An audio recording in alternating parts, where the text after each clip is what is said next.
अस्सलाम वालेकुम एवरीवन। कुछ लोगों की सोच ये है कि 1400 साल पहले पैगंबर हज़रत मोहम्मद सल्लल्लाहु अलैहि वसल्लम ने ही इस्लाम धर्म की बुनियाद रखी थी। यानी उनका मानना है हज़रत मोहम्मद सल्लल्लाहु अलैहि वसल्लम ही इस्लाम धर्म के संस्थापक है। बात यहाँ तक पहुँच गई कि लोगों ने कुछ गैर मुस्लिमों की और कुछ मुसलमानों की सोच को सही मान लिया है। इस्लाम तो सिर्फ 1400 साल पुराना धर्म है। यानी उनका मानना है कि पैगंबर मोहम्मद सल्लल्लाहु अलैहि वसल्लम आए, उसके बाद इस्लाम धर्म आया, इसके पहले इस्लाम धर्म नहीं था। तो अधूरा इल्म इंसानियत के लिए काफी खतरनाक साबित हो सकता है। हालांकि ये एक बिना इल्म के बनाई गई मनगढ़ंत झूठी बात है। कुरान में या दीन इस्लाम में कहीं पर भी हज़रत मोहम्मद सल्लल्लाहु अलैहि वसल्लम को इस्लाम धर्म का संस्थापक नहीं बताया गया है, और ना ही कभी भी हज़रत मोहम्मद सल्लल्लाहु अलैहि वसल्लम ने खुद कभी ये दावा किया है कि मैंने ही इस्लाम धर्म की बुनियाद रखी है।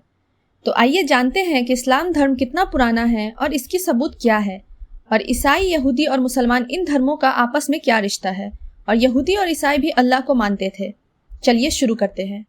आप हमारी ये बात समझ लें कि जब से इंसान है तब से इस्लाम है। जब से दुनिया में पहला इंसान आया तब से इस्लाम है। इस्लाम धर्म 1400 साल पुराना धर्म नहीं, बल्कि दुनिया में आने वाले सबसे पहले इंसान हज़रत आदम अलैहिस्सलाम और जितने भी नबी आए उनका धर्म इस्लाम है। हाँ, उनकी शरीयत अलग अलग हो सकती है, लेकिन सब एक ही खुदा का पैगाम लेकर आए थे। यानी इंसानियत जैसे जैसे तरक्की करती गई, अल्लाह ताला के अहकाम बदलते रहे। इस बात का सबूत ये है कि जब आप अल्लाह ताला की ओर से भेजी गई रोशन किताब कुरान पाक पढ़ेंगे तो आपको बहुत सी जगह पर आदम अलैहिस्सलाम और हव्वा का जिक्र मिलेगा, जो दुनिया के सबसे पहले मर्द और औरत थे, और वो पूरी दुनिया के माँ बाप हैं।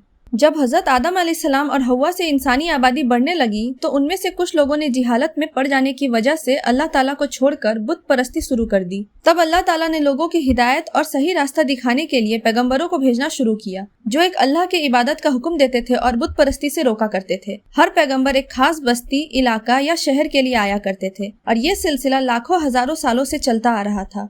पैगंबर हज़रत मोहम्मद सल्लल्लाहु अलैहि वसल्लम के मुताबिक अल्लाह ताला ने हज़रत आदम अलैहिस्सलाम से लेकर हज़रत मोहम्मद सल्लल्लाहु अलैहि वसल्लम तक कमोबेश 1,24,000 पैगंबर इस दुनिया में भेजे थे, और इसके मुत्तलिक कुरान में 25 या 26 पैगंबरों का जिक्र मौजूद है। दीन इस्लाम को दुनिया का सबसे पुराना धर्म होने का सबूत कुरान पाक में मौजूद है। जैसे कि फिरौन नाम का बादशाह, जो कि हज़रत मूसा अलैहिस्सलाम के दौर में था, जिसकी डेड बॉडी इबरत के तौर पर इजिप्ट के म्यूजियम में मौजूद है, जिसका जिक्र कुरान में हमें पढ़ने को मिलता है। इसके अलावा हज़रत नूह अलैहिस्सलाम की कश्ती, कौमे समूद के पहाड़ और भी बहुत सी निशानियां हैं जिसकी गवाही कुरान करीम में मौजूद है। इस्लाम धर्म दुनिया का सबसे पुराना धर्म है। इसका एक और सबूत कुरान में ये भी है कि कुरान हज़रत इब्राहिम अलैहिस्सलाम का जिक्र करता है, जो कि इस दुनिया में तकरीबन 6 से 10 हजार साल पहले आए थे। कुरान में हज़रत नूह अलैहिस्सलाम का जिक्र भी मौजूद है। वो इस दुनिया में तकरीबन 5000 साल पहले आए थे, और ऐसे हजारों सालों में न जाने कितने पैगंबर इस दुनिया में आ चुके हैं।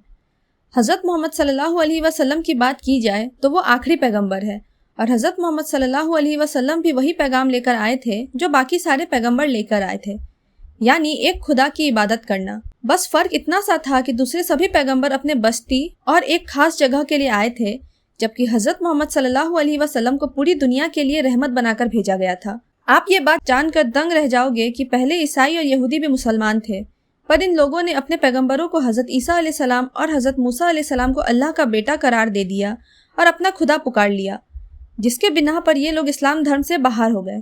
इनकी किताब तौरात और बाइबल अल्लाह ताला की तरफ से भेजी गई किताबें हैं। इसका सबूत कुरान में मौजूद है, लेकिन इन लोगों ने अपने हिसाब से किताबों में मिलावट कर दी और अल्लाह ताला को छोड़कर अपने अपने खुदा बनाने शुरू कर दिए, जिसकी वजह से अल्लाह ताला ने अपने आखिरी पैगंबर के तौर पर हज़रत मोहम्मद सल्लल्लाहु अलैहि वसल्लम को और कुरान जैसी एक अजीम आसमानी किताब भी भेज दी, ताकि ईसाई और यहूदियों ने जो मिलावट पैदा कर दी उसे दूर किया जा सके। यानी ये बात तो वाज़ेह है कि इस्लाम सबसे पुराना धर्म है, इतना पुराना कि जब से इस दुनिया में इंसान है तब से इस्लाम है। तो ये थी आज की वीडियो। मिलते हैं अगले वीडियो में।